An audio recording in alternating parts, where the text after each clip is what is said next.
Alright, setting up the grill barbecue to do indirect heat. We're going for 225 to 250 until its internal temperature of about 115 to 119.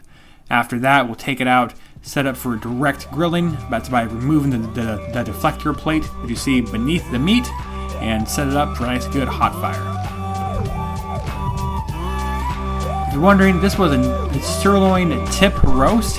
I'm not exactly sure where it comes from. I looked at the picture of the cow and see where it comes just below this, like the bottom part of the sirloin and right next to the round.